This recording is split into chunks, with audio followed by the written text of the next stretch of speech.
Mega daughter Niharika అందరికీ సుపరిచితమే. ఆమె మొదట యాంకర్ గా బుల్లితెరకు పరిచయం అయింది. ఆ తర్వాత నటనపై ఆసక్తితో హీరోయిన్ గా ఇండస్ట్రీలో అడుగుపెట్టింది. పలు చిత్రాల్లో నటించిన ఆమె హిట్స్ సాధించలేకపోయింది. అయినప్పటికీ నిహారికకు ఫుల్ పాపులారిటీ దక్కింది. ఈ క్రమంలోనే ఆమె జొన్నలగడ్డ చైతన్యను పెళ్లి చేసుకుంది. దీంతో కొద్ది కాలం పాటు సినిమాలకు దూరమైంది. ఇంకా ఆమె భర్తతో కొద్ది కాలానికి మనస్పర్ధలు రావడంతో విడాకులు తీసుకుని విడిపోయింది. ఈ క్రమంలోనే మళ్ళీ నిహారిక సినిమా ఇండస్ట్రీకి వచ్చింది. నిర్మాతగా మారి కమిటీ కుర్రోళ్ల చిత్రంతో ప్రేక్షకులను అలరించింది.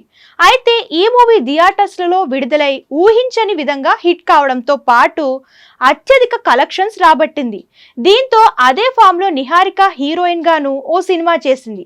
కానీ విజయం సాధించలేకపోయింది. ప్రస్తుతం ఈ అమ్మడు పలు చిత్రాలు నిర్మిస్తుంది. అలాగే సోషల్ మీడియాలోనూ యాక్టివ్ గా ఉంటుంది. తాజాగా నిహారిక ఇన్స్టాగ్రామ్ ద్వారా ఓ పోస్ట్ పెట్టింది. ఓ చిన్న బాబుని ఎత్తుకున్న ఫోటో షేర్ చేస్తూ అత్యంత సంతోషకరమైన రోజది అనే క్యాప్షన్ జత చేసింది. ఇక ఆ బాబుతో ఎంతో ఆనందంగా ఉన్న ఆమె ముసిముసి నవ్వులతో కనిపించింది. ఇక అది చూసిన నెటిజన్స్ షాక్ అవుతున్నారు. ఆ బాబు ఎవరి కొడుకు అనే సందేహం పడుతున్నారు. మరికొందరు మాత్రం తన కొడుకే కావచ్చని అనుమానపడుతున్నారు.